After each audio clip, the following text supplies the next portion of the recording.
I was always a team player, and a lot of that was still kind of crying out inside me. I waited a little bit to go to college. I was 20 years old.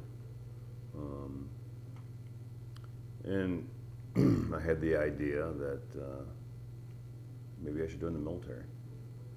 Um, my father used to threaten when I was younger to send me to military school. And I would just kind of challenge him, I guess. Like that wouldn't be a bad idea.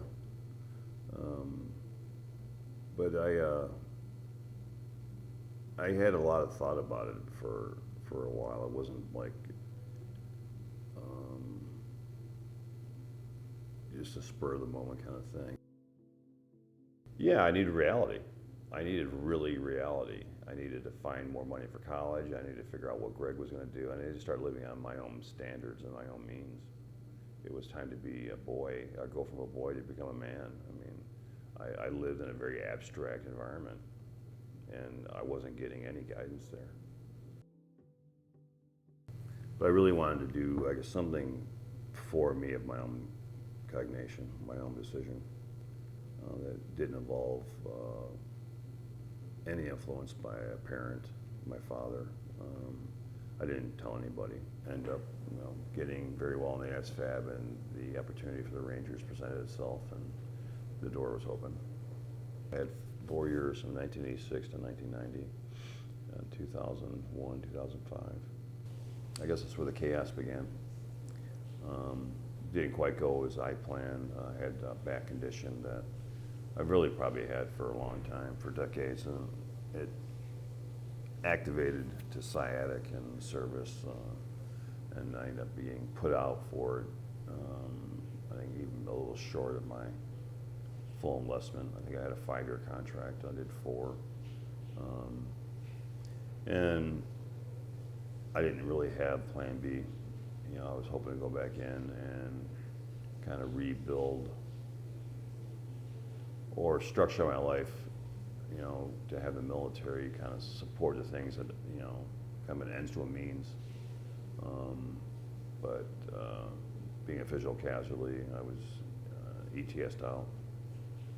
Major just sent me on my way, and that fast I went from active duty. We were at Fort Polk, training guys up to go to Desert 2. And I was on a plane within 12 hours back to Chicago with no plan. Yeah, I had no plan. So, I mean, and my crush was, kind of what I went to before. And it soon showed its face that it wasn't the solution anymore that it used to be as a kid. That it was, it was now going to control my life.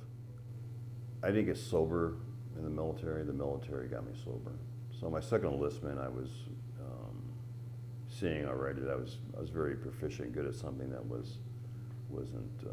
I was having complications, and I knew it was alcohol related. I can look at just the body of the history of it and see that there's enough negative consequence to picking a drink up again than there was any solution to it. Yeah, I mean, and it did work for a while. It was an elixir and a release, when I was younger, but it definitely had stopped working. And that's when I really kind of knew I was in a different place with the whole thing, and the reality kicked in. And I was on a bus one day in Chicago and drinking. It just didn't do anything.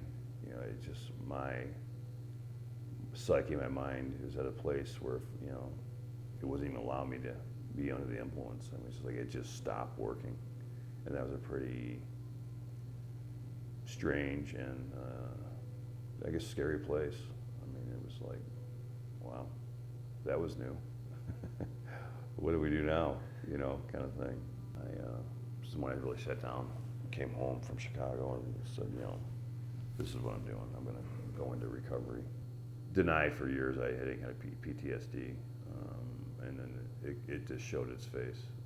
Between that and my alcoholism, it was, waking up and night sweats and tremors and realizing that, well, there's something going on here, you know. Like I had just run a marathon and then having no energy for the day, and, you know, having a dream is one thing, but when they're 7 days in a row, you're pretty much useless to yourself or anybody else when you're awake. So there was time to get some help there. So I thought the best decision was to come to the mission. So at the time I was still drinking, using some substance. Wasn't creating a lot of problems here, but I wasn't sober. So when I finally got sober, I decided to come back here. I'm making a living amends, which I've done. That's been my process since I've been back. So I've been back in Veterans Court for the second time.